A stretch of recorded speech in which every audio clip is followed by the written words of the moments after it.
Hello, everybody. Welcome back to Planet X News. This is Scott from the Nibiru channel. Excuse me. I have Chris Potter and our physicist here, and we're going to be talking about why the Earth's mantle is heating up, the increased internal temperature. So, Doctor, how are you this afternoon?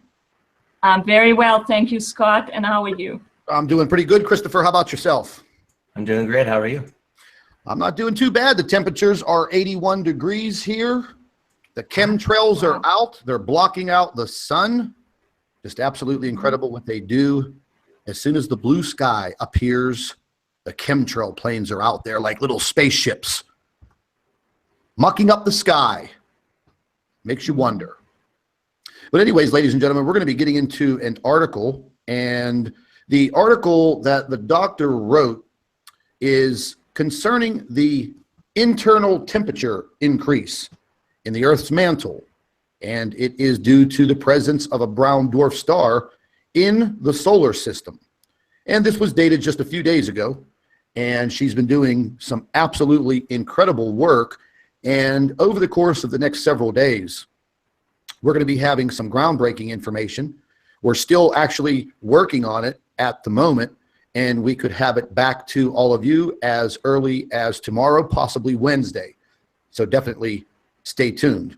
So, Doctor, you want to go into this very, very impressive report that you've established here. I was reading over it earlier, and this will definitely be something that you will have to explain. So I will give you the floor.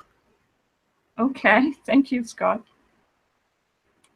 Well, it's actually a very simple model. I use very simple mathematics. I know it looks complicated to you, but I'm just using pencil and paper methods. In other words, I didn't use any computer modeling to do this.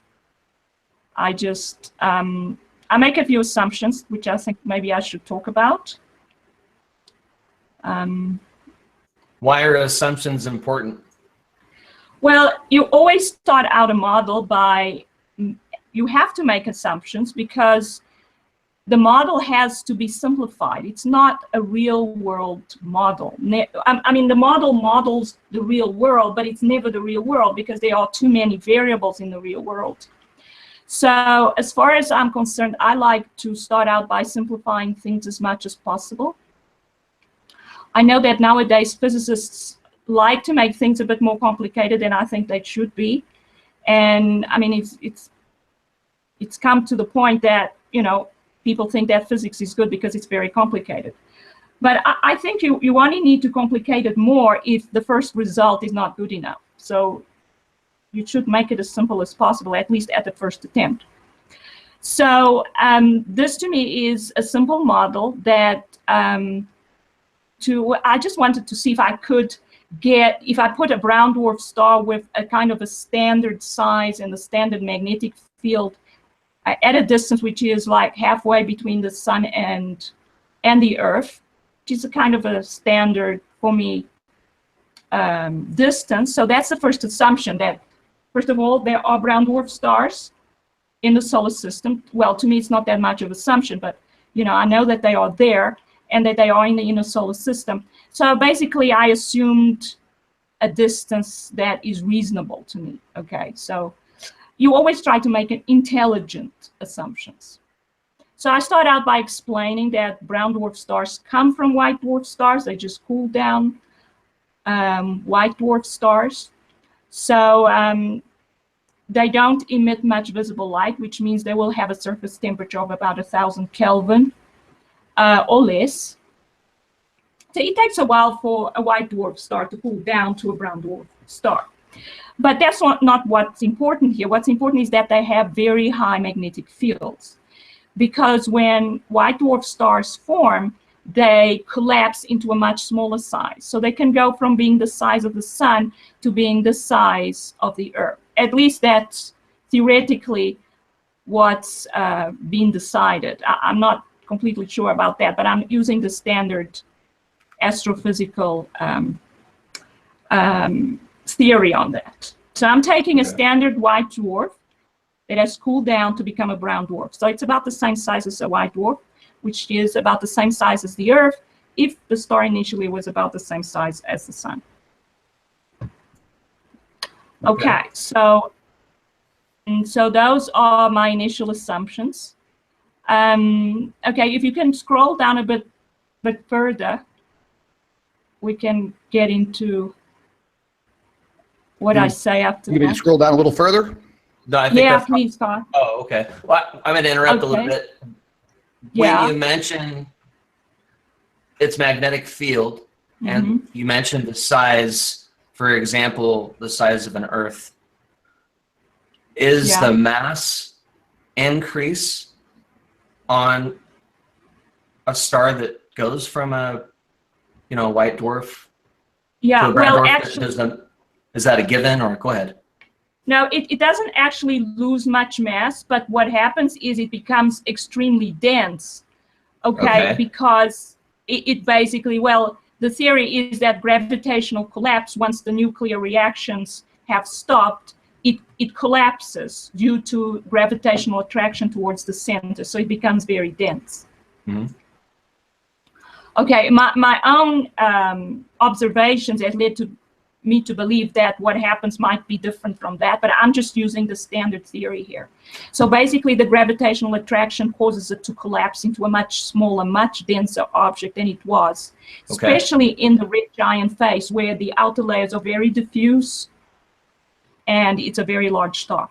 So, but basically, it's very dense, but it doesn't lose much mass. I mean, it does lose its outer layers of gas, but most of the mass would still be there that it had when it ran out of fuel. And it can be different cores. So depending on what kind of fuel the star was able to burn, if it was able to burn right up to iron, it becomes an iron core brown dwarf star, which is denser than the helium core brown dwarf star. When you had mentioned that it had been denser, I apologize for interrupting. When you had mentioned that it was denser, my automatic assumption was that the mass was greater or would be greater. And it was interesting that you even mentioned that it didn't lose mass, which was completely the opposite of what I was thinking. So I appreciate you verifying that. Are we going to go from equation 1, or is this where you wanted to start presenting? I think we should look at equation 1 first. Okay, yeah. And actually above that, because, okay, there I explained that when the star collapses into a much smaller size, it rotates faster, and that's to do with conservation of angular momentum. You know, like a skater, if you've ever seen skaters do that, their spins, and they usually have their arms out and they curl them in, and that causes them to spin even faster. Okay, so on roller skates or roller blades. Yeah, I gotcha. Roller blades or ice skating is the same thing. So if you large, that is, your arms are out, then you will spin slower than if you bring your arms in. You will spin faster. So that means that as the star collapses, its size decreases, so it spins faster. Okay, just like the ice skater. So as it collapses by a factor of 100, it spins at a square of that, because that's what the relationship with angular momentum.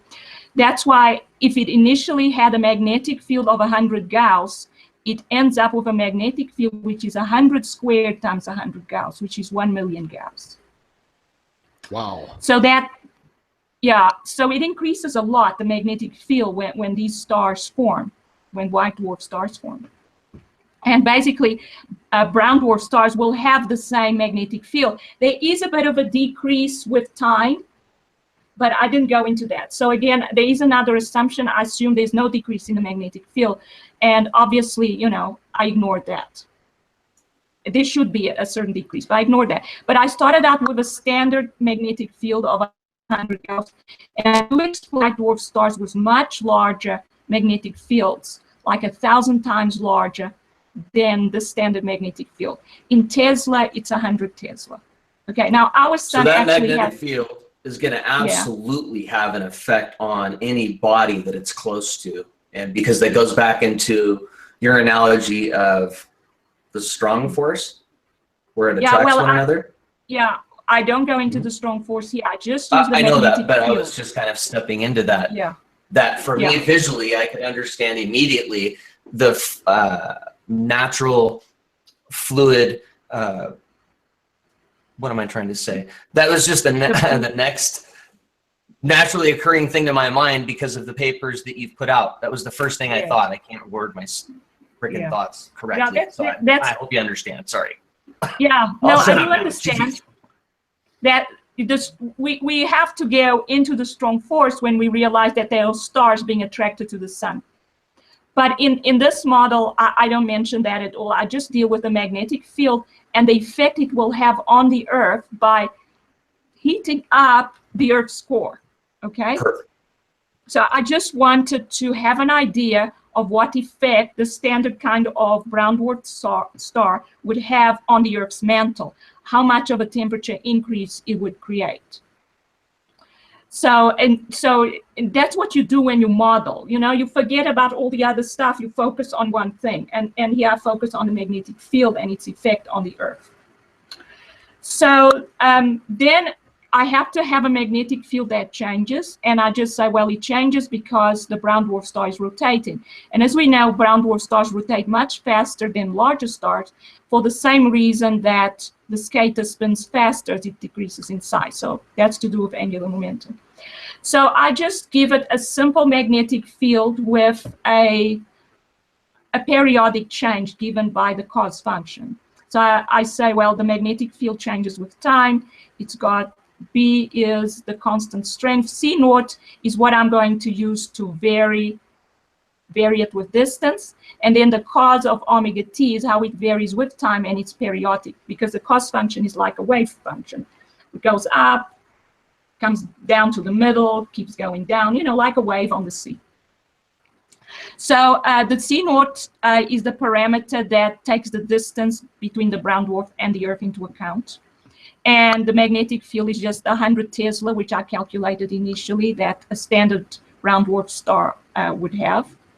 Omega is the angular velocity or angular frequency of the star's rotation, and that's associated to a period of 27 hours because I saw there was a brown dwarf star in the Secchi images, and I calculated that its period was about 27 hours by observing how it takes about 27 hours to come back to the same configuration. So I use that here. From that, I calculate the omega, which I need in the B function. So that's the 2 pi over t. The t is 27 hours. So when I calculate... We need to go back to equation 1. Okay. Yeah, scroll up to back to 1. Aren't you explaining equation 1?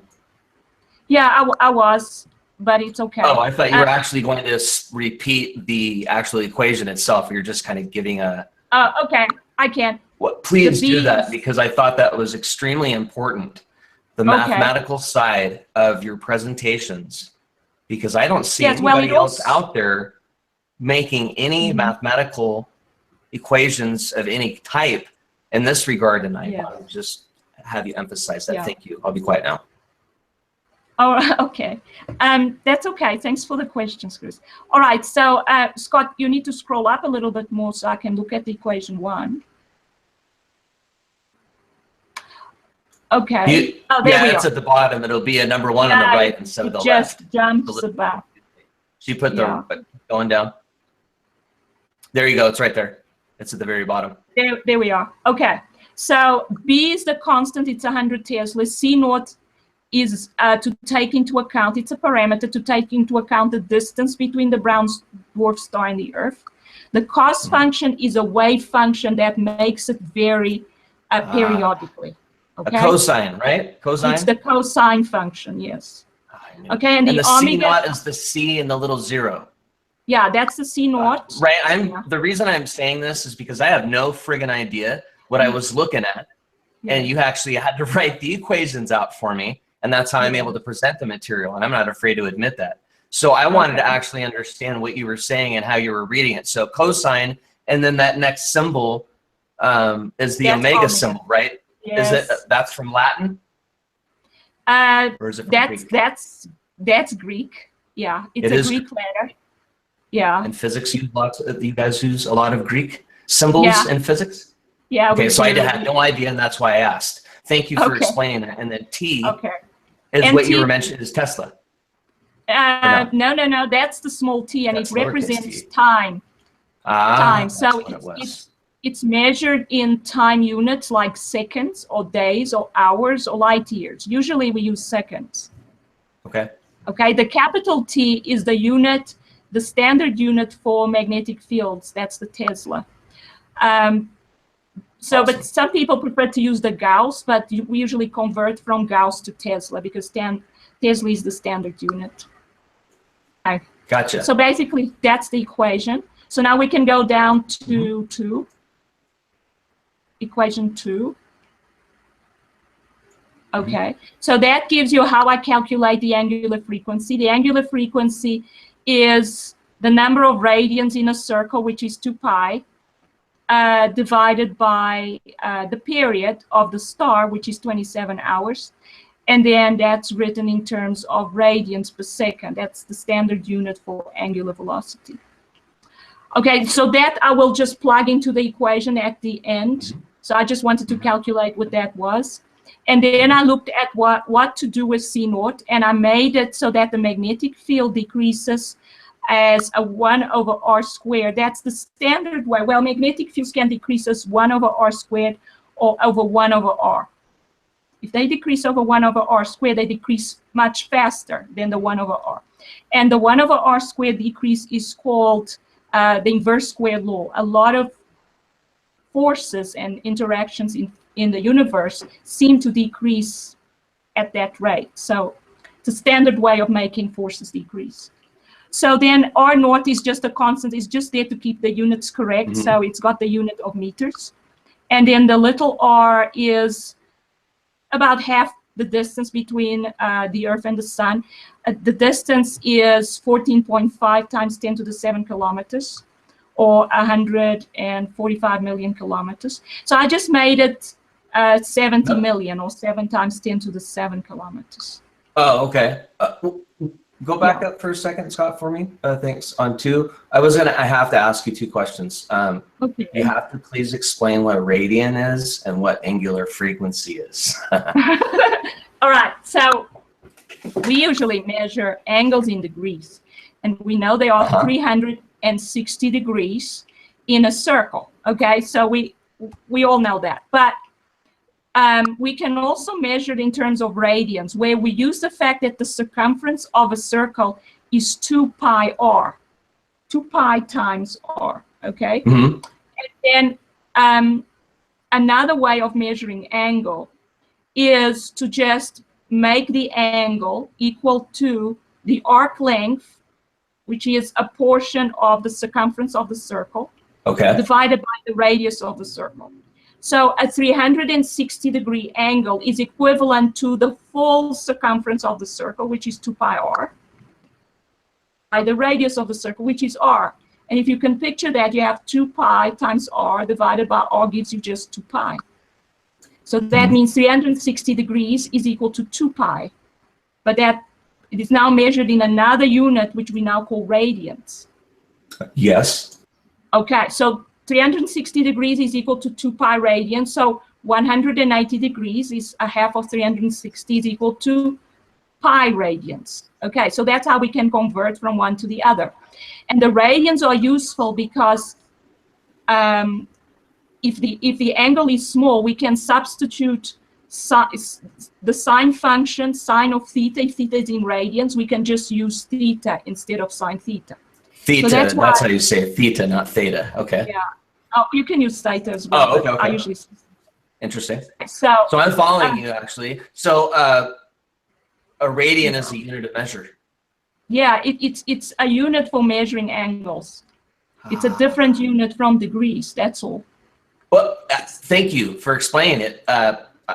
Okay, so this particular number 2, equation 2, can you explain or read it actually? All right, so we usually have velocity, which is a distance divided by time. And then it would be measured in meters per second, right? But now omega is, well, here I call it angular frequency, but it's also called angular velocity. Okay, it's the same thing.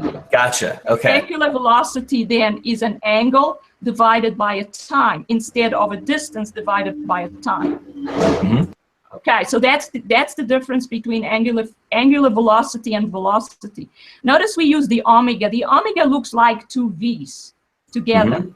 Okay? And we usually use the symbol V for velocity, and then we use the symbol omega, which is a little similar to V, for angular velocity. Okay, so that's why the units are now radians per second, whilst for velocity will be meters per second. That's the only difference. Okay. All right. I guess it's easier to be able to calculate out your equation when you have to use different measurements like that. For example, using radians, etc.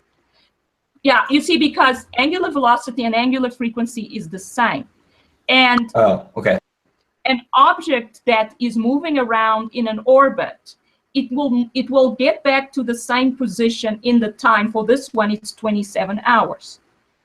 It means that it's going around at a certain rate, which is called the frequency. Okay, so at every 27 hours, it makes one orbit. And so the fact that it takes 27 hours means it repeats the motion with a certain frequency every time, and we can calculate that frequency. And then when we say angular frequency, it means we're measuring the frequency in terms of radians. Every time we use angular, we mean radians is the measure, is the unit being used. That's what I was trying to say. Thank you. Yeah, okay. All right, so then equation 3 is the C naught, which I just trying to make sure that I account for the fact that the brown dwarf star is not right on top of the Earth. It's at a certain distance away. So trying to make it a standard distance. C naught is equal to R naught over R all squared, and it's lowercase r. Because the... Yeah, I used the low... Yeah. You were just going to say what I was... Go ahead. I was just going to ask Okay, the little r is usually used as a variable. In other words, Yes. I could have varied it to any distance I want. And in fact, I could in the end, because I want to put in the r towards the end of the equation. But I just say right at the beginning that I'm going to assume that it's 7 times 10 to the 7 kilometers. So I'm making the assumption right at the beginning. I'm not leaving it open. But I could have left it open, or I could go back and recalculate for different distances. For example, I could make it, instead of 7 times 10 to the 7, I could make it 3 times 5 times 10 to the 7. And the equation will then give me the temperature increase for that distance. Okay, so a variable means it can vary. So we usually use the smaller case r to mean it's something that we can vary in the equation. It's like a placeholder. I remember from just basic algebra that a variable was like a placeholder. That's right. Whilst the r naught is just a constant, I set it equal to 1 meter, and it's going to stay like that. Okay. So that's equation 3, and then we have figure 2, where I show the different layers we have inside the Earth. So there's the solid core, and the fluid core, and the mantle, and I basically assume that the induced current will be in the fluid core. Okay, I could have done it differently. I could have assumed that it was in the solid iron core. But I decided to put it in the fluid core because it's the larger radius. So it will have the larger effect if I put it right on the outside of the fluid core. Okay, so that again is another assumption that I made, where to put the induced current. All right, and but so this paper is specific to why the magnetic field of the brown dwarf affects the Earth's mantle. So that was why you were very specific. That was the exact nature of this paper. It wasn't any other reason, and that's what you're explaining with your mathematical equations. Is that correct? That's right. Thank you. Yes, that is correct. Okay, cool. Yes. Okay, so so that's basically what we need to look at there. So we can scroll down a little further.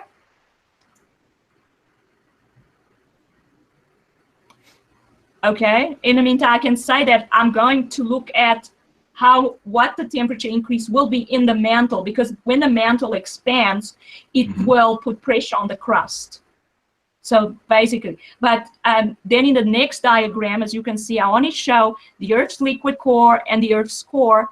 And now I have a current loop, which is a circle, on the outside of the Earth's liquid core. But I actually make it very thick. I don't even show how thick I make it. I made it so thick that it's about half the distance between the center of the Earth and the outer radius of the liquid core. But I didn't draw it as thick. I just wanted to show that I have a current loop there, or a current will form in the shape of a loop around the iron core.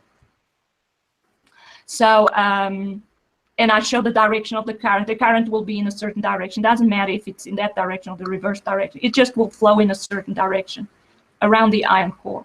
And I also assume that there's only one current loop. That really simplifies things. I would have assumed that that it caused a whole lot of current loops, and then I would have to add up the effect of all the current loops. But I just made it one current loop, which makes the calculation much easier to do. All right, so once I have the current loop, I calculate what the current is using Faraday's law. So we can scroll down a little bit more.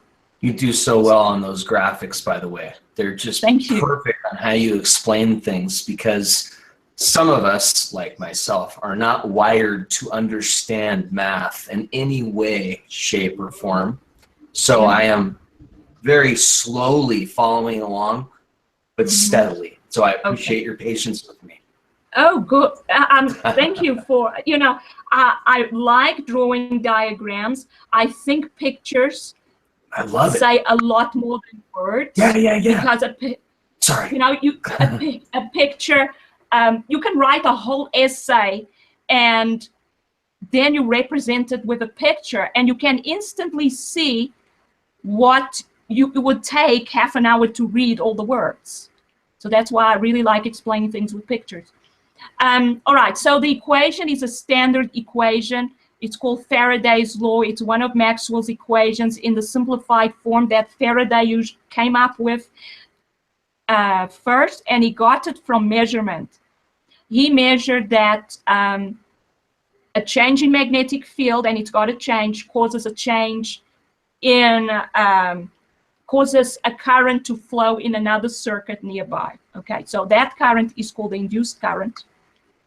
And whenever you have a current, you have the equation is usually written in terms of an EMF, but I didn't go that far. I just wrote it in terms of the current and the resistance. And you know that if you have a current flowing in a circuit, there is a certain resistance associated with that circuit.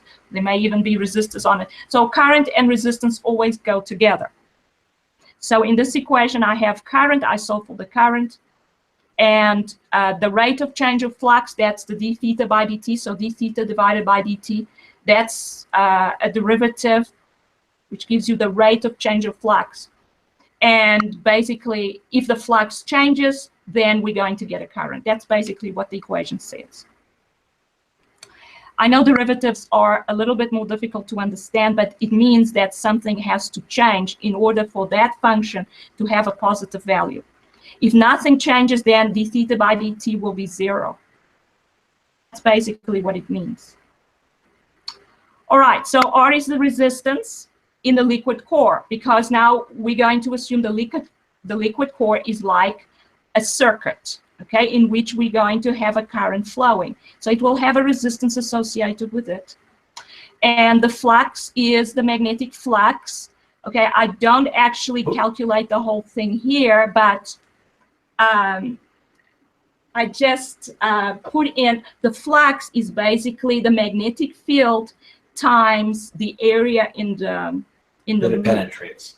Yeah, that's right. So I just use the area of the loop, which is, the area of a circle, which is pi r squared. And the circle, the radius of the circle is the radius of the liquid core. That's why I use R, and then LC. The LC means liquid core. And the area is pi r squared because it's a circle.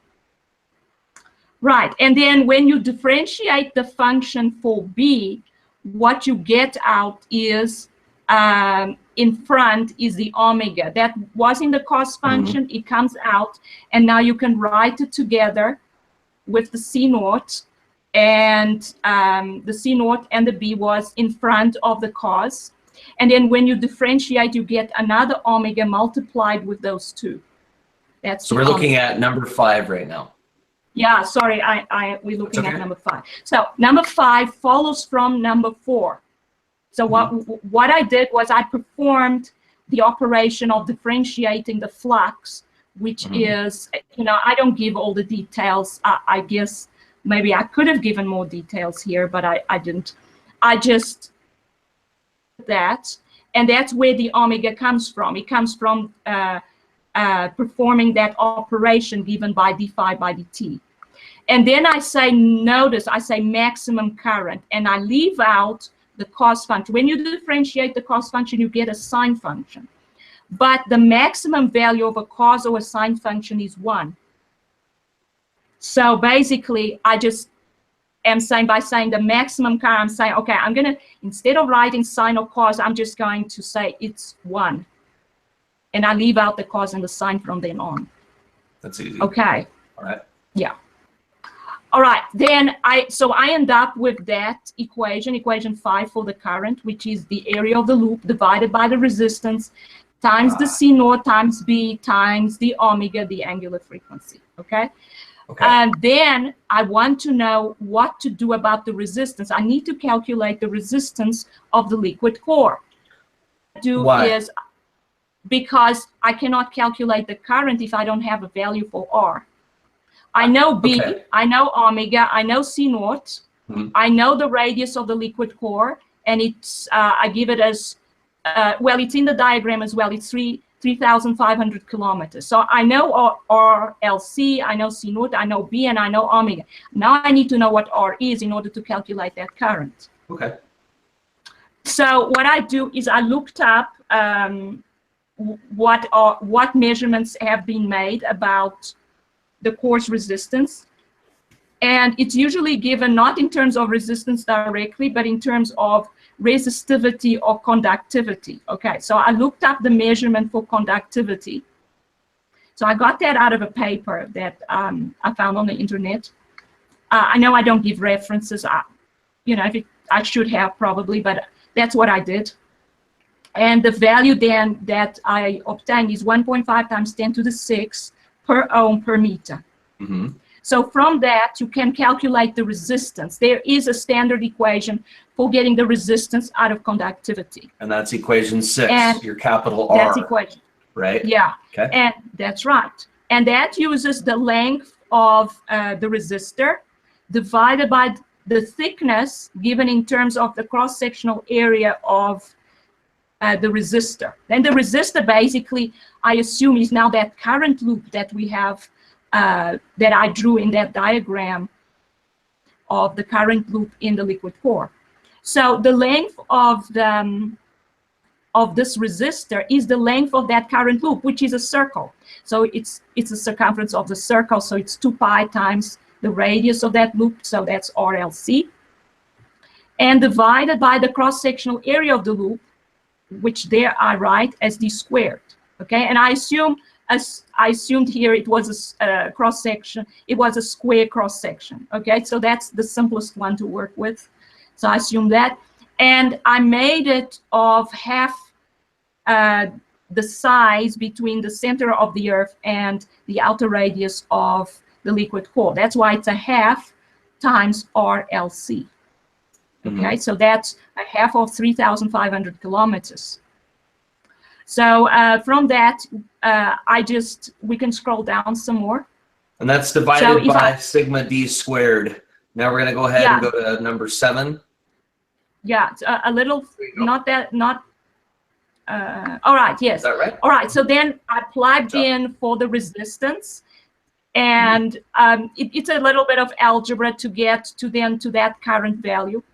And now notice that the sigma is there instead of the resistance. Okay, so I wrote the resistance in terms of sigma and RLC, and I calculated then what the new equation for the current is. Notice it's got RLC cubed in it because there was RLC squared in the denominator.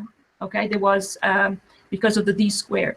So now we obtain an equation with RLC cubed, and notice the C naught and the B and the omega are still there, which we had before. In equation 6, it's still there in equation 7. We just wrote R in terms of the conductivity, which is sigma. Okay, so now once we have the current, we can calculate the power generated, and the power generated is by a resistor usually is given off as heat. So that's why you know, standard heaters are basically big resistors. You know, if you have a big heater, electrical heater in your house, you basically have a big resistor that gives off a lot of heat and warms you up. So so this is what I calculate, is the heat given off by this circuit or this induced current loop inside the liquid core by calculating the power. And the standard equation for power is I squared R. So that's the current squared times the resistance. So then I use the equation for current, which is equation 7. I square it, and I multiply by the equation for resistance, which is equation 6. And again do the algebra, and I obtain equation 8. I just multiply all the symbols together. Notice there's now RLC to the power of 5. Because the I squared, when it's squared, will give me RLC to the power of 6, but the resistance will give me an RLC to the minus 1, so that's why I end up to the power of 5. All right, so now, once I have the power, I know the amount of heat transferred out of this current loop. Now I want to calculate what kind of a temperature increase it would cause, okay? To the Earth's mantle. To the Earth's mantle. Because, so the amount of heat will translate into a certain temperature increase. But in order to calculate the temperature increase, I have to know what is the thermal conductivity of the section where this current loop is. So how fast, basically, there's a certain amount of heat, which is energy per unit time, that's created by this current loop. And then I want to know, depending on how fast it can be conducted through this medium, what kind of temperature increase it will lead to. Okay, so again, I use a very simple mathematics. I assume a steady state. Okay, I don't want to go too much into that. A steady state means there, say if you have, yeah, maybe I should explain. So if you have a fireplace and you have a metal rod, and you put one end on the fireplace and you hold the other end, for a while the temperature across the rod will increase sharply. Okay, that's not the steady state. But you get to the point where you get to a steady state, that is the temperature at the fire and the temperature at the other end of the rod doesn't change anymore. So initially, you know, the rod is cold and it heats up very quickly. And then after a while, it reaches what's called a steady state, where the temperature doesn't change anymore. It just stays at a certain temperature, which is not the same as the fire. That's the steady state. So I assumed the steady state here to make the calculation easier. And it's just a linear calculation after that. And I again looked up what would be a good value for the thermal conductivity, which is the K constant there. And I found certain values, and I thought I would go with 44 watts per meter per Kelvin. Okay, so you're looking at number 10 now. Yeah, so number 9 then gives you, to calculate the steady state, the delta T means change in temperature. The T means temperature, the delta means change. Gotcha. So I'm going to calculate a change in temperature based on the P value, which is the power. And what goes into the equation as well is the distance. Okay, I did do something else. I assumed an area that the whole area, the surface area of the liquid core, the outside surface area, which is the area of a sphere, would be 4 pi RLC. The area and the thickness comes into it, but I didn't show the whole calculation. I just did the calculation and wrote down equation 9, and that's how it looks. Okay, so for a second there, I thought you were referring to equation 10, but you were actually No, I haven't got it. explaining Yeah. number 9. Sorry, I Yeah. skipped ahead there. I was looking at the 44 from the explanation in 10 and Yeah. assumed that you had jumped ahead. Just kind of Okay, focusing I on the went, listener sorry, as I well went as back you. a little. Yeah, Yeah, well, sorry, you're really I smart. You're super smart, and I'm not to try to interrupt you. I think a lot of No, no, things they're are cool. assumed from your side, where some of us are not as quick as you, and so I'm just kind of working with you to help guide me understand exactly where you're at in the paper, as well as the listener. So I apologize if please don't be offended in any way. Oh, Chris, you're actually helping me a lot, because to me, Oh, okay. I would just, you know, go through the whole thing very fast, because I did the calculation. So, you know, I need to see it from the viewpoint of someone else who hasn't done the calculation in order to explain it properly. So it helps a lot. Oh, okay. Well, right, great. so- I appreciate that, because I'm really, from a layman's point of view, struggling at times, because you're extremely brilliant. So we're on number 9. You're explaining delta T being equal to the capital P was the power, or was that the? What was the capital P is power. That's so right. it's the rate of energy transfer from the current loop, which I then want, from that I want to calculate the changing temperature, and the delta T is the changing temperature. Thank you. Okay, that's where I was getting a little bit confused on. And then you divide that over 8 pi KRLC, and then that leads us into the next equation. Yeah, so then what I do is I write out what the P is from equation 8, and that's the equation that you obtain, the sigma, the RLC to the power 4, the C naught squared, the B squared, the omega squared. And then I put in all the numbers, all the values that I have for every one of those. For the sigma, for the RLC, which you remember is 3,500 kilometers, the C naught, where I use the R, which is 7 times 10 to the 7 kilometers, and the B is 100 Tesla, and the omega is what I calculated right at the beginning, I think equation 2, where I used the T then was the period of 27 hours, and the K is that value given there between equation 9 and 10, well, 44 watts per meter per Kelvin. And then, so I get a temperature difference once I put in all those values, 690 Kelvin. Now, this is a temperature difference, so it doesn't matter whether it is in or Celsius, because there's a direct relationship for temperature difference between the two.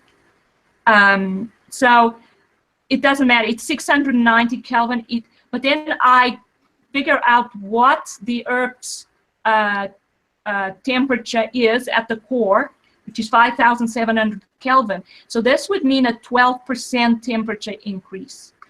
And to me, a 12% temperature increase is quite a significant increase. And notice that I worked with a standard brown dwarf star, and I put it halfway between the sun and the Earth. So I didn't make anything, you know, I didn't take advantage of the numbers. I made it kind of a standard distance and a standard brown dwarf star. So to me, a 12% temperature increase is quite huge. And so that means, go ahead, yes. So that would mean that it would put a lot of pressure on the crust. Okay. So and obviously if the two objects are in alignment, it might cause a spike in the temperature. So and we're not sure exactly how long it will take for the mantle to react for the spike in temperature. It might actually take a few days. So yeah, but that's basically the result from this paper. I just wanted to show if we could get a reasonable result. I mean, if I got a temperature increase of 7 Kelvin, I would say, okay, that's pretty tiny, or 2 Kelvin. But I got a significant temperature increase of 690 Kelvin. I think that's increasing temperature. And what you're saying, just for the listener as well, is that you had mentioned in the conclusion that this was a significant increase, which would cause the mantle to expand. and thus Yes. place the crust under pressure, which will in turn lead to earthquakes and increased volcanic activity. That's right. Wow. That's what it leads to, you know. I mean, I've been talking about this for a while, saying that having a brown dwarf star in the solar system will heat up the center of the Earth and cause volcanic eruptions and earthquakes. And I've also talked about the fact that every single planet in the solar system has warmed up, which is relevant as well, because obviously dwarf stars have affected all the planets in the solar system. And I just wanted to put some numbers to it to actually see what kind of effect we would get. And indeed, we get a significant effect from having just one single brown dwarf star in the solar system. And notice, we don't just have one, we have a couple. We have a few. Well, that brings an interesting transition point. I believe today, Scott noticed that every single video from Dutch Synths had been Yes. demonetized for 5 years, that this young man has put out material, that YouTube demonetized every single one of his videos. And we know Dutch Synths well because he is a amateur volcano and earthquake predictor and does a pretty dang good job and is actively Yes. trolled by agencies like USGS, etc. And they have no problem letting him know, as well as his subscribers, that they are trolling him actively. I find it very unusually timed that happened. I just wanted to mention it. Yes, indeed. I think it's unusual as well. But don't forget that it seems that the powers that be are desperate to hide the fact that we have extra brown dwarf stars in the solar system. They seem desperate to hide the fact that these brown dwarf stars are affecting our planet and that they are causing earthquakes. I think we've caught them just removing earthquakes, not show, you know, from the maps, and downgrading them. And a few years ago, I think they actually rated the magnitudes differently so that earthquakes look weaker. They obviously knew what was going to happen, and that is happening now. And that's why I think they did that. Basically, they are trying to hide the fact that there's something going on in the solar system. And we are doing the opposite. We are trying to tell people the truth. There's certainly something going on in the solar system, and it's significant. There's something going on with our planet. The earthquakes are getting worse. There are more of them happening. And I think that's why we are on opposite sides of this information war. That's exactly what it is. It's an information and technology war, because they're able to skew their technology, you know, with the animations that we look at for the magnetosphere. Matter of fact, I've been looking at them for the last couple of days, and they just look completely normal, but the actual numbers, they just don't jive. Because when you're taking a look at some other data and you're taking a look at their computer animated models, they just don't match. They just don't match at all. Especially when, you know, I'm looking at the radiation enveloped around the Earth and the satellite belt, where we see these, you know, large deposits of radiation just whipping around the Earth. Okay, well, where are they coming from? Where are they coming from? But the other data says it's not happening. But yet your one model shows that it is happening. Yeah. And now all of a sudden we're getting days and days of delay of this data. Usually it is up there within 24 hours. Now we seem to be lagging about 72 hours. So I think during that period of 72 hours is where they get their little paintbrushes and the little paint by numbers and the magic markers and colored pencils, and they start covering everything up. That's right. They've been known to do that. It's been proven. They've been outed on that years ago. But now, when things are getting very critical, you know, they're going to make every single attempt. Now, there was something I wanted to ask you, Doctor. Over the course of the last couple of days, in the southern hemisphere, we've had some very, very deep earthquakes. One of them registered over 250 kilometers deep, and then there was another one in the southern hemisphere that registered over 400 kilometers deep, and they weren't too far apart. Now, at the distance of about 250 kilometers to 400 kilometers, those earthquakes are occurring where? In the mantle? Is that how deep they are? It depends, because the crust is very thin in the ocean, so it could be as deep, in the mantle if they are in the ocean. But the crust is thicker in the land masses, so it could be in the crust still. If it's under a under a land mass, under a continent. So it depends whether it's over the ocean or but these deep earthquakes are because there are fault lines that go down that deep, I suppose. I mean, don't forget the Earth is, radius of the Earth is 6,370 kilometers. So 250, it's not down that far, but it is still deep, because we're supposed to have, most of the earthquakes are supposed to be closer to the surface. That's where most of the fault lines are supposed to be. Yeah, so when we see these deep earthquakes, because I follow Dutch since religiously, and just to reiterate what Chris stated, the situation that happened with him is just absolutely terrible. His earthquake forecasting is just absolutely impeccable. And yes, there are a few people that are higher up in the USGS, and they actually troll him. They actually taunt him, and they pretty much make fun of his earthquake forecasting. But I watch every single report that he puts out, and very rarely is he wrong. And I'm talking, he is pretty much up there in the high 90% percentile as far as, getting these earthquakes as close as possible in a geographical area. I mean, naturally, we're talking about, Mother Nature here. No one's going to actually pinpoint an epicenter, but whenever you're getting them within 100 miles or a few hundred miles, well, that's pretty good. That's better than what they're doing.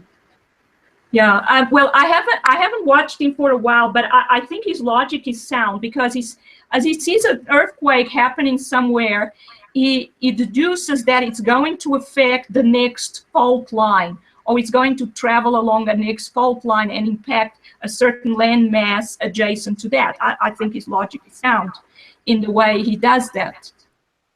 So I really think he's doing a really good job.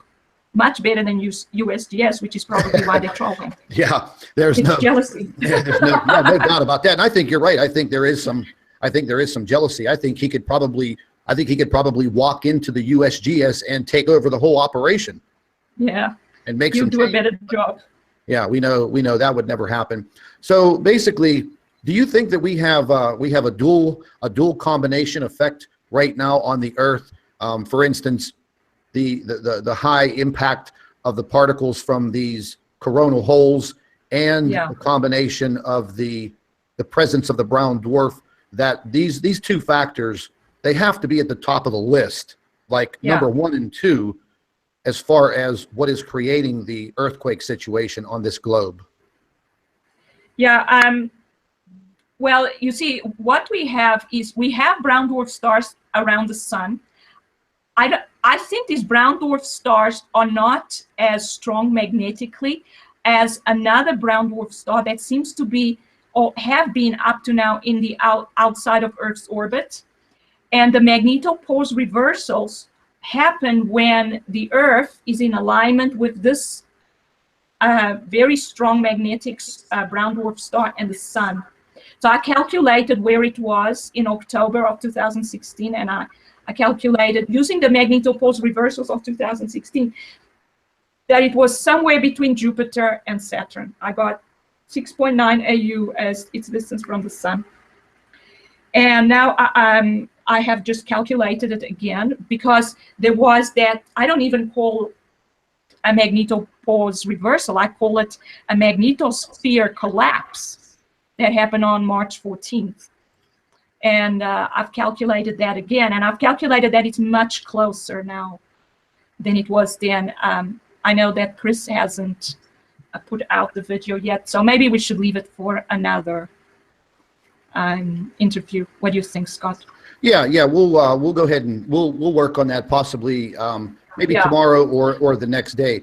What I wanted to do is I wanted to get your opinion on this photograph that came in from one of my subscribers a few days ago. Yes. And she actually caught this on the International Space Station footage before they cut the feed.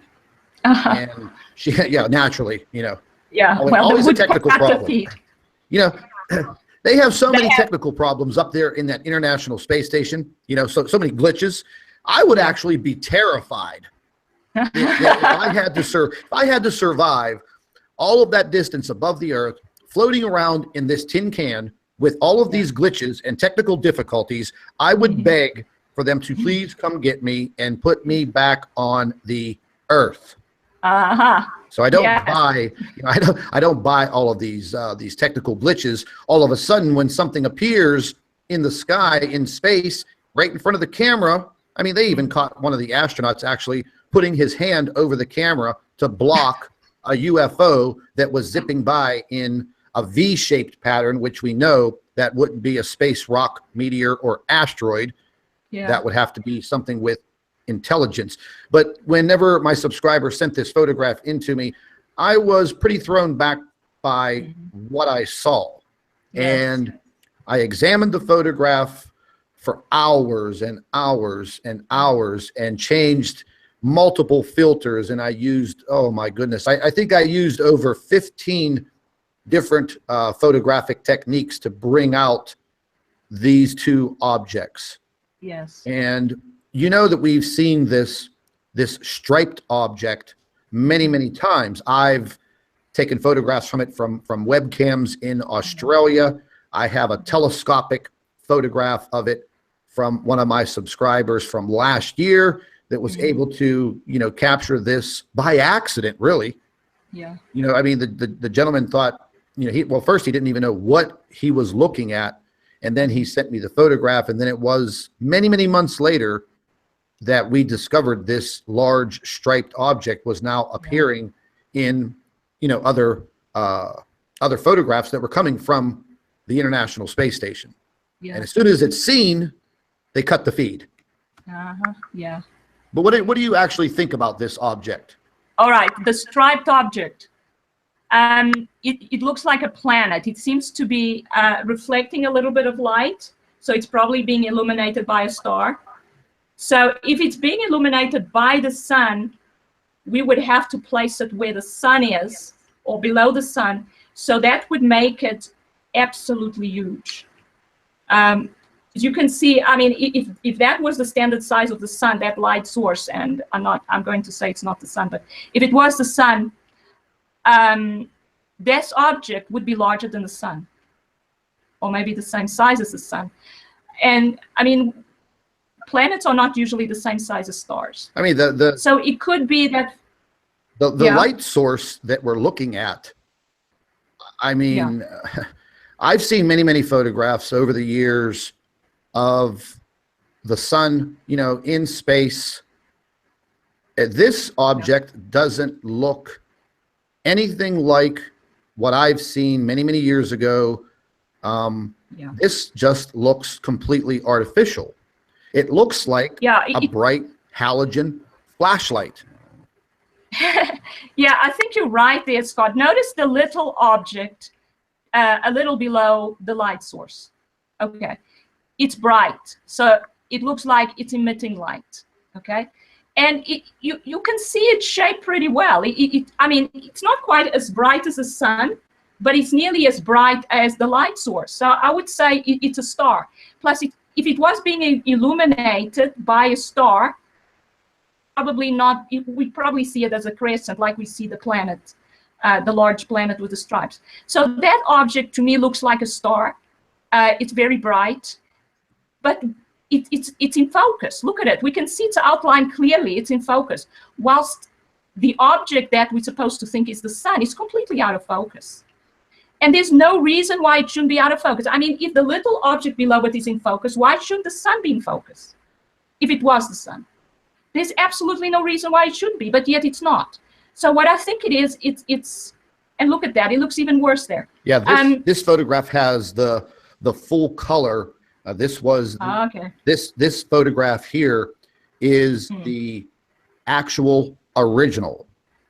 Okay. Okay, so yeah, I mean, it looks even worse. Yeah, I took about 70, I think it was 78, different screenshots of this object and this photograph, and trying to change the coloring a little bit so we can see the object more clearly, and putting it into that that old-fashioned sepia look gave it some pretty good detail. But this original is pretty. I mean, if you look at it, it almost reminds me of Jupiter, because it has. It does. This large circle in it. But we know that this is not Jupiter in any way, shape, or form. No. And it's still. There's no way. Yeah. Still an amazing photograph. So it is. I mean, so that object, because of the stripes, would have to be either a gas giant like Jupiter or a brown dwarf. And I mean, the brown dwarf is the substellar objects that are between gas giant planets and small stars. So, I mean, it looks so huge. I would say it's probably a brown dwarf. So there's probably, and I don't mean a brown dwarf star. I mean, I differentiate between the two. This would be a planet-like object, like a gas giant, but larger. And it could be what we call brown dwarfs. Now, I just wanted to point something out, ladies and gentlemen. If you take a look at the sky, if you follow my cursor, just take a look at all of the cloud cover. And all of the cloud cover in association with what is right there in the sky, in space, right by the sun. So therefore, if they do not chemtrail and hide these objects, you would be able to see these objects at some point in time. That is why when you go outside and you take a look around, look away from the sun, you'll see clear skies. And then when you look near the sun, then you will see all of the chemtrailing back and forth, the tic-tac-toe signs, the whatever design pattern they want to make. They're going to block that sun out, because this object is going to be staring you right in the face. And the size of this object, I mean, it's very hard to understand the depth perception, the distance perception of this object, because even the sun, whatever this bright object is, we don't know. That doesn't even look like the sun. It just, I'm sorry, it just doesn't look like the sun. Yeah. I don't think it is the sun, Scott. No, it I looks think like it's, a big space flashlight. Yeah. Yeah, and what they do is the devices produce a light that's small, so they put a lens in front of it that causes the light rays to diverge, and then it makes the light source look larger, but it also causes this out of focus effect that we see here, and it looks diffuse around the object. That's all because of the diverging rays of light coming off from the lens. I wanted to mention to you yesterday. Yeah. I was out and about running a few errands early in the afternoon. Oh, maybe 12 o'clock noon. And just as I was ready to walk into this store, I noticed, I wasn't the only one, other people in the parking lot getting out of their vehicles noticed that the sky was crystal clear. There wasn't a cloud in the sky. The sun was shining, or what we think is the sun. And then all of a sudden, it was like everything got very dim for about 3 or 4 seconds. but it was very, very noticeable because everyone else that was walking through the parking lot stopped, and they turned around and they looked up. And I did the same thing. I mean, I saw it with my own eyes. Yeah. And there was no cloud cover, there was no chemtrailing, but yet there was this flash and everything went dim. It was like they turned the light down and then back up. And I don't know how that is even possible for something like that to occur without something passing in front of the sun for a minute. Yeah, I mean, a couple of things could have happened there. The actual sun could have been eclipsed, but if it was only for 3 to 5 seconds at the most. Yeah, I'm not sure. It could be that the device they were using malfunctioned for a few seconds. Oh, there we go. More glitches by NASA. Yeah, the thing is, if you rely on devices, they usually malfunction now and then. So that could be it. It could have been an eclipse, I suppose. It could have been that an object passed in front of the real sun. The Earth's atmosphere is still being illuminated by the sun. I mean, they have a couple of simulators. They even have these ones that operate at cloud altitude now that look very round, but not actually round. But they have all kinds of simulators in the atmosphere. And I think actually they position them most of the time specifically to hide the extra stars and planets around the sun. So that's what they mostly trying to do, is hide these objects. So I think they must have quite a few of them. And yeah, I would say because of the different shapes that I see, and these are in my own photographs and my own observations. Yeah. And, you know, 1 minute it's perfectly round. The next minute it's shaped like a horizontal diamond. Yeah. Then the next minute it's shaped like a vertical diamond. I've even seen it in a hexagon shape. There was one gentleman that took a photograph of it, and it was in the shape of a Jewish star, the Star of David. Oh my. And he took that photograph from the mountains. I don't know if it was either in California or I forget, it was out west somewhere. And he sent me the photograph late summer. And I was really just thrown back by what I saw, because there's no way that the sun can form a 6-pointed star shape. You're right, yeah, no way. You know, what I wanted to ask you also, I've been getting a lot of people that have been sending photographs in the last couple of days of the moon. And I was out the other day with my little telescope, and, you know, I was taking some views of the moon, and the moon was out at 4 o'clock in the afternoon, and it looked like you could just reach out and touch it. And then based on the diameter of the moon, based on the distance from the Earth to the moon, you know, we're talking about close to 240,000 miles. The moon is what, like 2,600 miles in diameter? Something like that? I don't know offhand, sorry. I think yeah, something like that. So, I mean, that would make this object either closer to Earth closer to the moon. I mean, it really puzzled me for a minute, because it looked like you could just reach out and touch it at 4 o'clock in the afternoon. I mean, you could literally see the surface of the moon, and it was a little disturbing to see that at 4 p.m. and the sky was crystal clear. Yeah, you see, Scott, it's very easy to turn a sun simulation device into a moon simulation device. You simply turn down the light, and you get the holographic projector that operates with it to project the surface of the moon instead of projecting the surface of the sun. So the holographic projectors operate with these objects because, first of all, with the sun, they don't want anybody with a solar telescope to point the telescope at the sun and see anything but what they expect to see, which is what the surface of the sun is supposed to look like through a solar telescope. And they do the same thing with the moon. They simply project the surface of the moon, and they don't always get it right.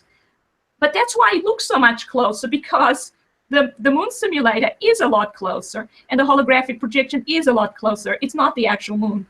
And again, they do the same thing because often in the night sky, there are objects to be hidden as well. So they put the moon in the right place in order to hide these objects, if it works, you know. Yeah, so once again, you know, we have so many unanswered questions, you know. I just wish that, once again, I'll say it again, I wish they would just step up to the plate and say, listen, ladies and gentlemen, this is what we have going on. There's not much we can do about it, you know. Let's just try to band together and make it through this. But, you know, they just want to keep continuing with, you know, hiding the objects. And, you know, I remember, you know, speaking with Gil Broussard on a phone call, and, you know, he just came right out and said it. He said, listen, Scott, the day is going to come when the devices and the technology that they're using to mask these objects, it's not going to work anymore because the objects will be too close to the Earth. They were once relying on the distance, which made it easier. But as the objects move closer, your technology is not going to work.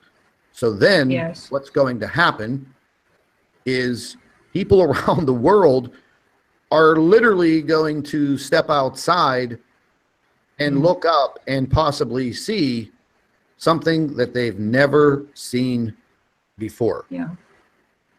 Yeah, that's right. It's also because the brown dwarf stars that have come in, when they first come in, you don't see them. They don't emit much light. But within sometimes a couple of months or a couple of years, they start emitting light. They become visible. They start illuminating the Earth's atmosphere. That's why we see these red clouds and so on. So as they become more, they emit more and more visible light. They become more and more difficult to hide. Okay, so we are seeing strange effects, right? A red atmosphere, red clouds, pink clouds, orange clouds. Those are not normal. And they are hoping that people don't notice these things. But the fact is, it's happening more and more. It's becoming more and more visible, the strange things that are going on in the solar system. Yeah, strange, using the word strange is a super understatement, because I'll tell you what, I mean, every single day is, I don't even know how to explain it anymore. You know, it's whenever I wake up at 3 o'clock in the morning and I get to, you know, analyzing all of this, answering emails, looking at photographs that people are sending in, and taking a look at, you know, some of the data that's out there that's not skewed or disguised. And then you know, you come across a photograph like this that was just taken a few days ago, just a few days ago. And more and there more, you are. Yeah, and more and more There's a people. star. Yeah, it's incredible, because more and more people are actually waking up. And then now, you know, we have this big shakeup within YouTube, and they're literally, you know, trying to get rid of, you know, YouTube channels that are reporting on controversial subjects, whether it be politics or, you know, possibly subjects like this. Now, I know that they have messed around with my YouTube channel, my subscribers, their notifications and things of that nature, but we're still here. And as I mentioned the other day, that is one reason why I opened up the new internet radio station, which is the X Factor Radio. And we're going to be doing radio shows uncensored with no problem, and they will be uploaded to both of my YouTube channels as long as they stay up there. But everyone will have the ability to come to the radio station, and you can listen to the interviews, the commentary, and the reports 3 or 4 times a day. And it also gives us the opportunity to show some pictures. You can create a slideshow of photographs to put up there, actually on the front page of the radio station, X Factor Radio, because you know what? That's what we're talking about here. We're talking about the X Factor, and the X Factor, as I'm looking at this photograph, is this big striped object. Let's just put a big X on it. Right. You know, because it is the X Factor. Sorry, Scott, I would put another X on that little star below the light source, the stars around the sun. You see that? Yeah, and it's That's not a one lens of those flare. stars. You know, it's not a lens flare of any kind, because I put, like I said, I put this photograph I worked with it for, oh my, hours and hours. I worked with this photograph, and you know, I was putting it through multiple filters to try and bring out these objects. Yeah. Now, you can take a look. We'll just take a look at the little object first. Yeah, you see, it cannot be a lens flare. How can a lens flare be more in focus or have such a defined outline than the brightest object in the image, which is that out of focus light source? It's impossible. If it was a lens flare of that light source, it would have the same shape. It would have that irregular, you know, rays coming out of its kind of shape that it has, because it's totally out of focus. It doesn't have that shape at all. So it's not, cannot be a lens flare of that all. I mean, it looks like a planetoid of some kind to me. Yeah. You know, I stared and stared and stared at this photograph. I was up. Yeah, you see, it's not as bright as the light source because most of these stars are not emitting as much light as the sun. I think that's what it is. But it's bright enough for me to think that it is a star. It's emitting its own light. You know, and then just taking a look at this sun object, you know, and all this is an inverted photograph. But yes, you know, so the black is actually the bright. Yeah, I mean, just looking at this was, you know, I've taken many photographs of the sun using filters. I've inverted the photographs. Never have I seen anything looking quite as strange as what we're looking at here today on this ISS photograph. And then, you know, moving back to the big X factor planetoid massive object here, you know. It's now naturally the troll babies were out there yelling and screaming and jumping up and down, you know, it's a lens flare, it's a lens flare. Well, I'll tell you what. It's a lens flare of what? Yeah.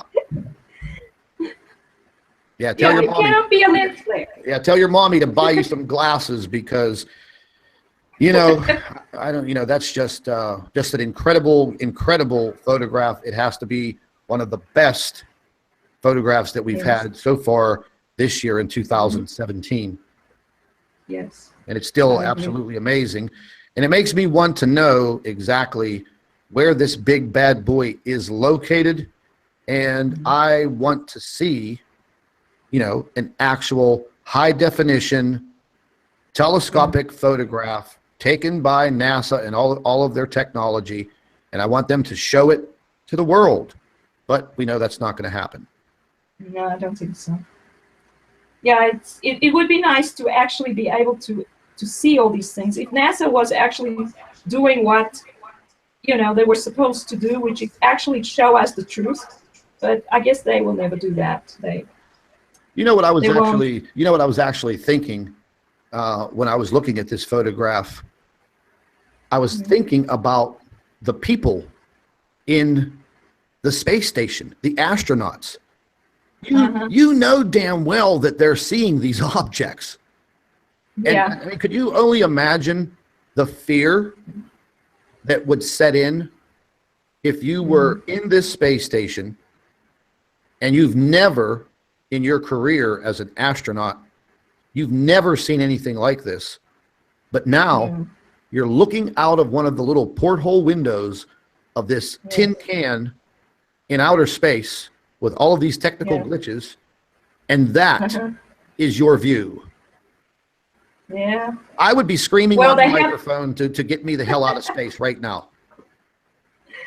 No, they're obviously not that afraid. They obviously don't think the objects are going to come close to them.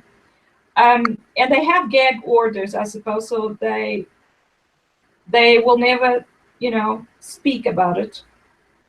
But they obviously must know what's going on because they see it.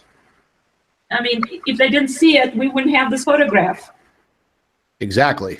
Now I darkened this photograph because I wanted to get a closer look at the sun, whatever the hell it is. And it just didn't look normal. And I was trying to see if I saw anything around the sun, like a mechanism of any kind.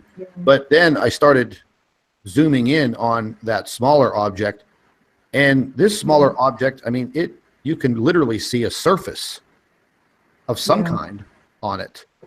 Yeah, you see, if it's a brown dwarf star, it can have, you know, that kind of gaseous cloud that sometimes envelops the star. So it could be that. I don't know. I'm not sure what it is. These brown dwarf stars have strange shapes sometimes. Yeah, there's no doubt that was definitely one of the craziest looking photographs that I've ever seen. Yeah. You know, and I've been doing this a long time, trying to search for these answers. This is just one more photograph that a little bit of a different technique was used as far as the filter goes. It actually turned these large panels on the space station from gold to pink. But yeah, but it actually brought. If you look at the atmosphere, there's a bit of a pink tinge on the atmosphere as well. Yeah, I did notice. Look at that. Did you notice that? So that to me tells me that, I mean, the whole scene is being illuminated by magenta light, and this is a lot of photographs have been taken of clouds on Earth that are magenta colored. So what we could have is that part of the atmosphere being illuminated by a magenta emitting star. And I mean, I'm looking at that object. It looks very bright. It looks like a star, but it could be that it's a planet that's being illuminated by a star. But I don't see what it could be then, because it looks so strange. Or it could be another one of their devices. You know, it could be two devices there. You mean the smaller object? Yeah. Yeah, it could be. Lord only knows what's out there. I wish I would have been able to actually see this on the actual video, you know. But we'll never see this again. Can't. You know, you can guarantee that. We'll never see it again. Yeah, the most interesting part about that image is that everything looks pink. So everything's being illuminated by pink light. And that means that there's a star emitting pink light somewhere. The reason we can, I mean, look at the atmosphere. It looks pink as well. The clouds don't look white. They look pink. And there it looks blue.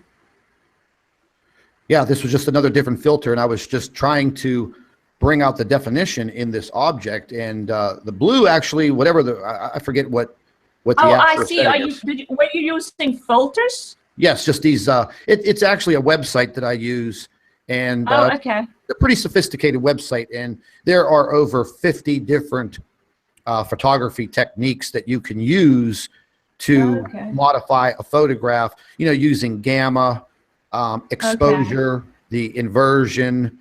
Oh my goodness, there's like 50 different options, and you're able to make the proper adjustments, and then it brings the photograph out to you. You can zoom in, and you can crop the images. You can do a lot with it, and it works very, very well because, you know, a lot of these objects they turn up the intensity of the light, and when you do that, these objects disappear. So whenever you lower the brightness and you lower the exposure, then you can see these objects hidden in the darkness. I see. Okay. Now, I actually thought it was pink light and blue light, but I see you just using filters. And this one here, I mean, this really brought out. That's, yeah, that looks amazing. You can see the different colors in the object, the stripes. And it's huge. It's absolutely huge. And you don't see the whole object there. For it to be illuminated by the sun, it would have to be under the sun to be illuminated like that. Or maybe slightly, I mean, and that would make it about the same size as the sun or larger. And don't forget, Jupiter is 1/10 the size of the sun. So this object, if it was the same size of the sun, would be 10 times the size of Jupiter. My God. That is huge. You know, and it just burns me up that people say, oh, there's nothing going on. There's nothing in the sky. Yeah. You're fear-mongering. Okay, well, explain this damn photograph to me then. Explain it. step up to the plate and explain what we're seeing, because it sure as hell isn't a light anomaly or a lens flare, because I have other photographs of this object. Mm-hmm. And it is identical to what we're looking at. Yes. Yeah, it just gets me. So it's obviously, yeah, it's obviously in the solar system. It's in the inner solar system because we see it close to the sun. So it obviously orbits. It probably belongs, is a planet of one of the stars we have in the inner solar system. That's why it's always around. Yeah, I'm actually trying to find the photograph that that I was referring to. Well, I'll tell you what.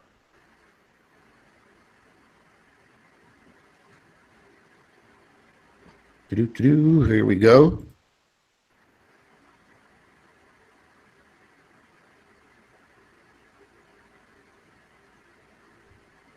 And here is a photograph that was I did a story on that I captured.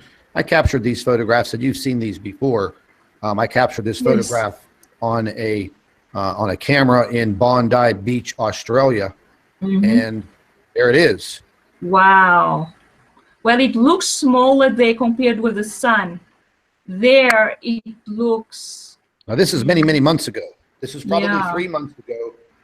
3 months ago, this photograph was captured, and there's some light enhancements that were done on this to bring out this object. But when you look at it, the patterns of the stripes on the object are the same. Definitely. So Definitely. you know, I mean, there's only so much that you could say in resistance to what you're seeing. That's right. I mean, okay. So, you know, now we have this big object that the space station was able to catch a photograph of in early April of 2017. This object was captured, I believe, back in January, as I was looking at these cameras in Bondi Beach, Australia. Okay, so somebody please, you know, if you have a better explanation than, you know, than I do, then I would love to hear it. Here is the object that I was referring to. I'm going to go ahead and screen share this real quick so everybody can see the difference in what I am talking about. Now, this was captured by a telescope. Yeah, I can see it's a telescopic image. Yep. So there we go. There are the stripes. That's amazing. Yeah, I mean, I don't know what more. Now that is good. Yeah, I don't know what more evidence that people want other than to show you what has actually been captured on film, you know, camera, digital, whatever. The bottom line is this massive monster of an object is floating around in our inner solar system. There is absolutely no doubt. None. Zero. That's right.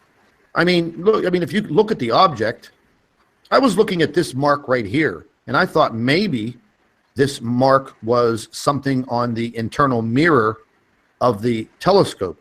But as I looked at it closer, it actually looks like something impacted here. Yeah. In fact, the object is full of impact marks. If you look at it, some of them are a bit faded because it's obviously a gaseous planet.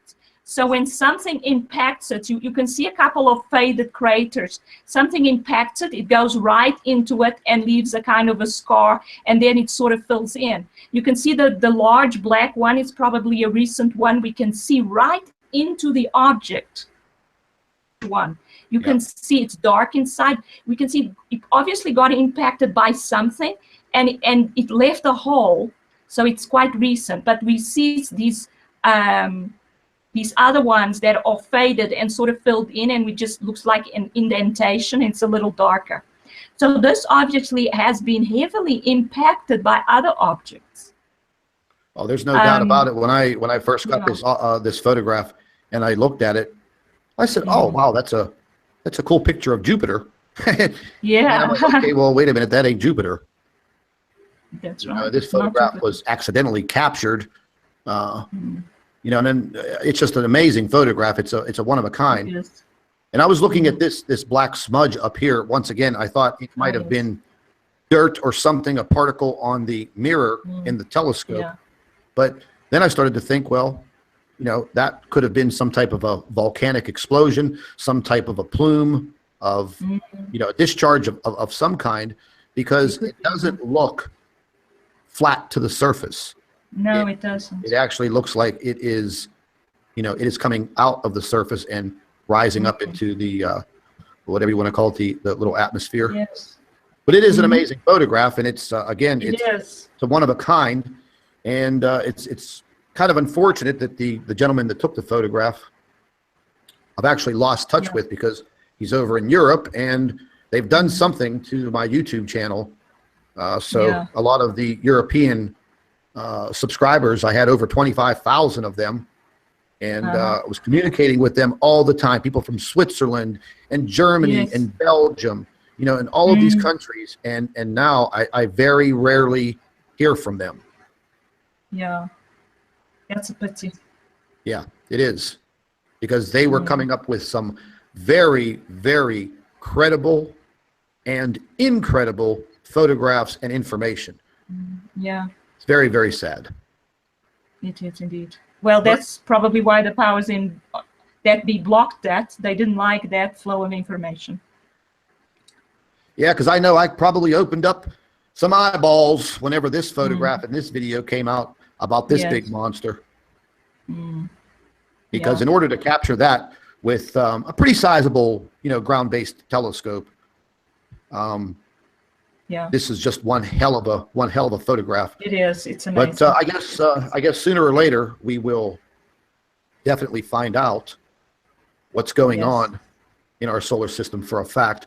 But what I'd like to do, Doctor, I know you have some calculations that you've made on the positioning of this brown dwarf star, and based on your time and your busy schedule, maybe we could get together either tomorrow or Wednesday or whenever your schedule is clear.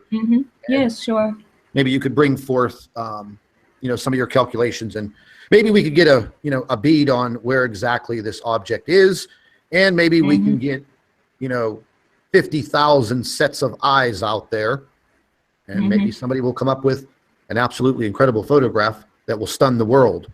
I actually think we already have photographs that would stun the entire world population, but I don't think the whole entire world population is going to see my YouTube channel. That much is for sure.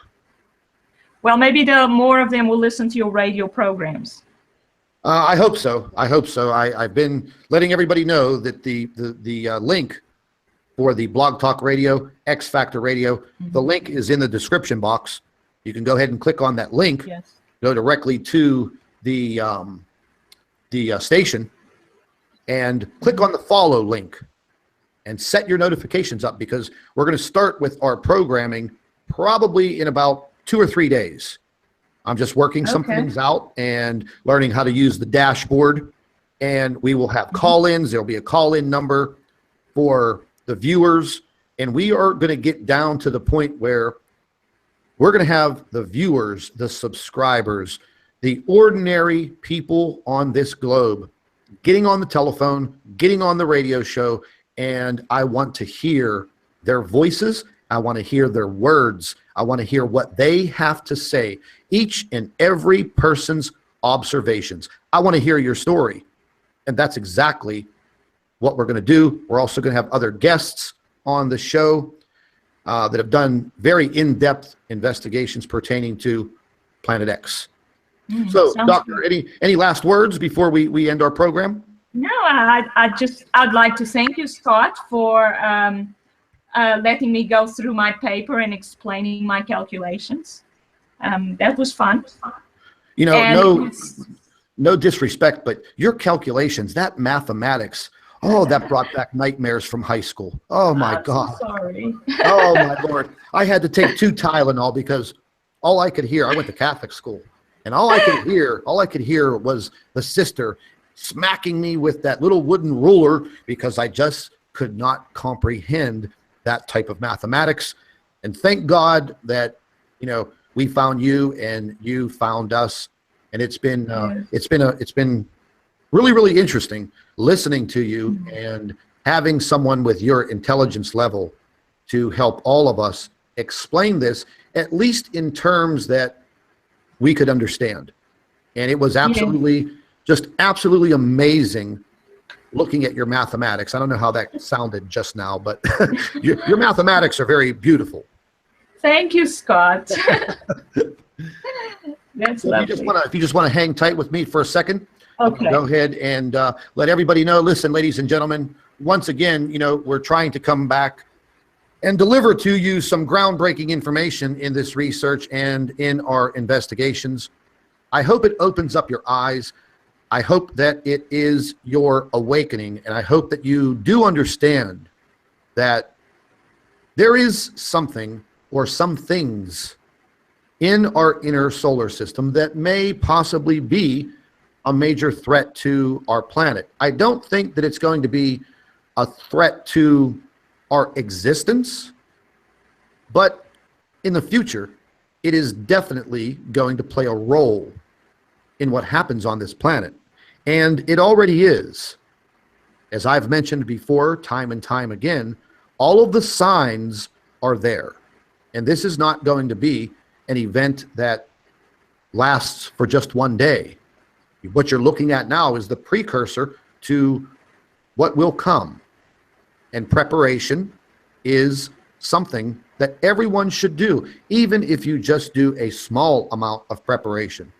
I mention all the time about getting your bug out bin together. Buy one of those large plastic bins. Put your canned foods, your non-perishable foods, bottled water, an emergency medical kit, medications that you may take, an extra change of clothes, blankets, whatever you feel that you need. Have that bug out bin ready to go. If you are evacuated for any reason whatsoever, at least you'll have some of your things that will be a big help. I'd like to thank all of you very, very much for contributing to the Planet X News and the Nibiru channel. We have a lot of people over the course of the last several days that have made very beautiful donations to the Planet X News channel. Because of what YouTube is doing, it's definitely helped keeping the lights on for this channel.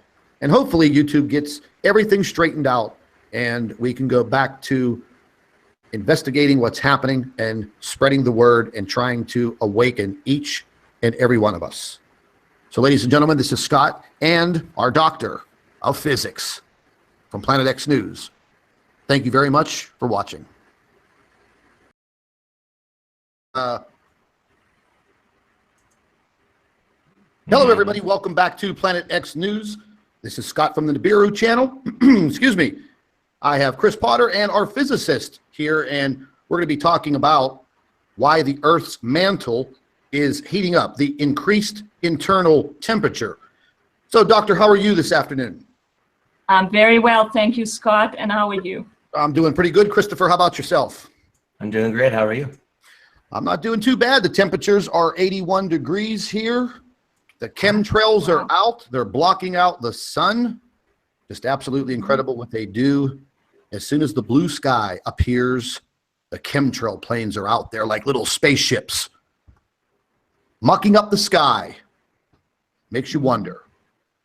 But anyways, ladies and gentlemen, we're going to be getting into an article, and the article that the doctor wrote is concerning the internal temperature increase in the Earth's mantle, and it is due to the presence of a brown dwarf star in the solar system.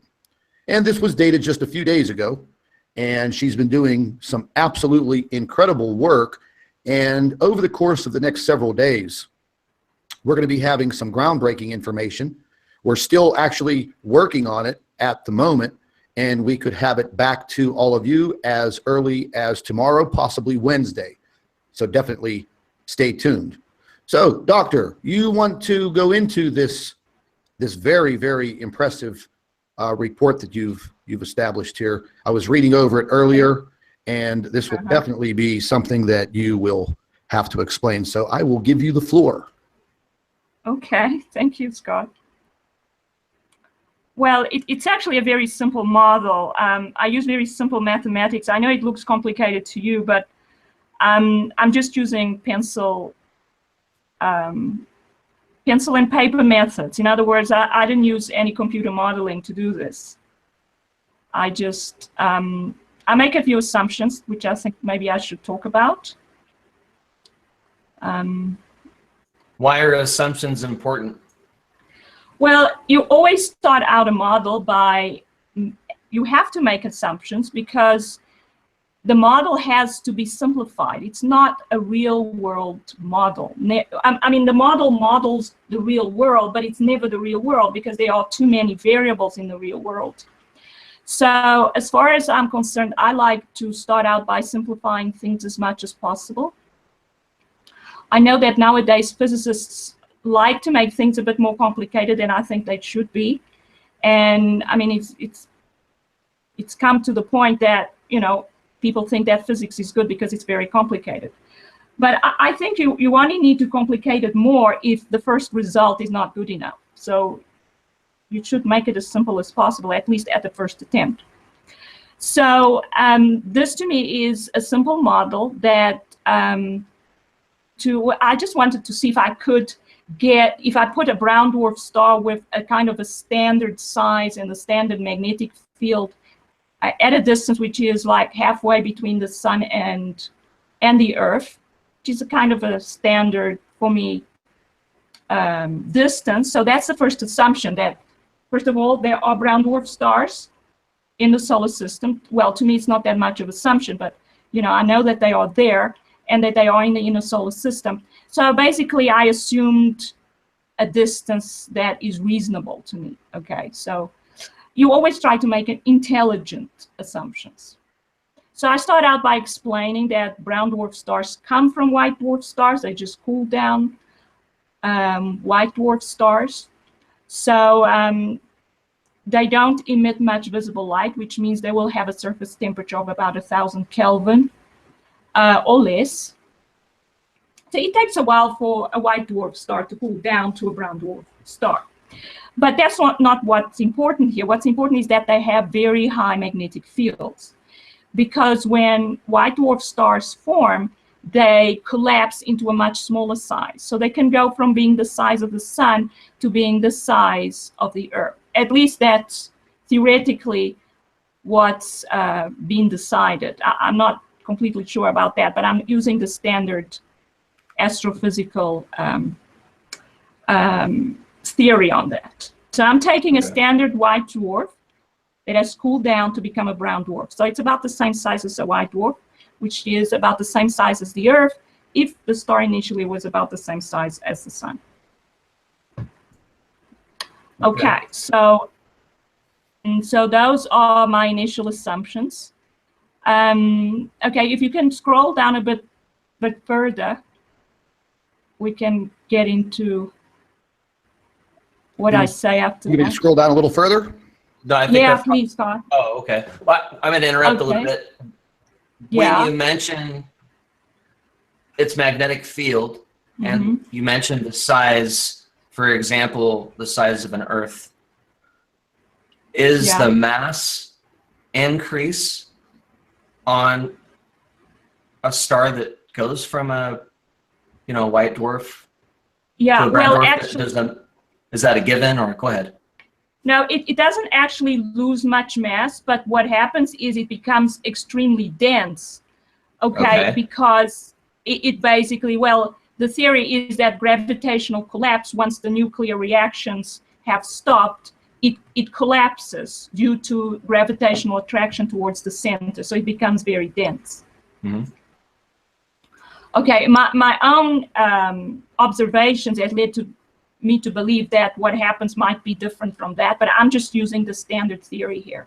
So basically the gravitational attraction causes it to collapse into a much smaller, much denser object than it was, especially in the red giant phase where the outer layers are very diffuse and it's a very large star. So, but basically it's very dense, but it doesn't lose much mass. I mean, it does lose its outer layers of gas, but most of the mass would still be there that it had when it ran out of fuel. And it can be different cores. So depending on what kind of fuel the star was able to burn, if it was able to burn right up to iron, it becomes an iron core brown dwarf star, which is denser than the helium core brown dwarf star. When you had mentioned that it had been denser, I apologize for interrupting. When you had mentioned that it was denser, my automatic assumption was that the mass was greater or would be greater. And it was interesting that you even mentioned that it didn't lose mass, which was completely the opposite of what I was thinking. So I appreciate you verifying that. Okay. Are we going to go from equation 1, or is this where you wanted to start presenting? I think we should look at equation 1 first. Okay, yeah. And actually above that, because, okay, there I explained that when the star collapses into a much smaller size, it rotates faster. And that's to do with conservation of angular momentum. You know, like a skater, if you've ever seen skaters do that, their spins, they usually have their arms out and they curl them in, and that causes them to spin even faster. Okay, so on roller skates or roller blades. Yeah, I gotcha. Roller blades or ice skating is the same thing. So if you large, that is, your arms are out, then you will spin slower than if you bring your arms in. You will spin faster. So that means that as the star collapses, its size decreases, so it spins faster. Okay, just like the ice skater. So as it collapses by a factor of 100, it spins at a square of that, because that's what the relationship with angular momentum. That's why if it initially had a magnetic field of 100 Gauss, it ends up with a magnetic field which is 100 squared times 100 Gauss, which is 1 million Gauss. Wow. So that, yeah, so it increases a lot, the magnetic field, when these stars form, when white dwarf stars form. And basically, brown dwarf stars will have the same magnetic field. There is a bit of a decrease with time, but I didn't go into that. So again, there is another assumption. I assume there's no decrease in the magnetic field. And obviously, you know, I ignored that. There should be a certain decrease, but I ignored that. But I started out with a standard magnetic field of 100 Gauss. And I explained dwarf stars with much larger magnetic fields, like 1,000 times larger than the standard magnetic field. In Tesla, it's 100 Tesla. Okay, now our sun actually that magnetic field is going to absolutely have an effect on any body that it's close to. And because that goes back into your analogy of the strong force, where it attracts one another. Yeah, I don't go into the strong force here. I just use the I know that, magnetic but field. I was just kind of stepping into that. Yeah. That for me, visually, I could understand immediately the natural fluid. What am I trying to say? That was just the next naturally occurring thing to my mind because of the papers that you've put out. That was the first thing I thought. I can't word my freaking thoughts correctly. No, I hope you understand. Sorry. Yeah, no, I do understand that. We have to go into the strong force when we realize that there are stars being attracted to the sun. But in this model, I don't mention that at all. I just deal with the magnetic field and the effect it will have on the Earth by heating up the Earth's core, okay? Perfect. So I just wanted to have an idea of what effect the standard kind of brown dwarf star would have on the Earth's mantle, how much of a temperature increase it would create. So that's what you do when you model. You know, you forget about all the other stuff. You focus on one thing. And here I focus on the magnetic field and its effect on the Earth. So then I have to have a magnetic field that changes. And I just say, well, it changes because the brown dwarf star is rotating. And as we know, brown dwarf stars rotate much faster than larger stars for the same reason that the skater spins faster as it decreases in size. So that's to do with angular momentum. So I just give it a simple magnetic field with a periodic change given by the cos function. So I say, well, the magnetic field changes with time. It's got B is the constant strength. C naught is what I'm going to use to vary vary it with distance. And then the cos of omega t is how it varies with time, and it's periodic, because the cos function is like a wave function. It goes up, comes down to the middle, keeps going down, you know, like a wave on the sea. So the C naught is the parameter that takes the distance between the brown dwarf and the Earth into account. And the magnetic field is just 100 Tesla, which I calculated initially that a standard brown dwarf star would have.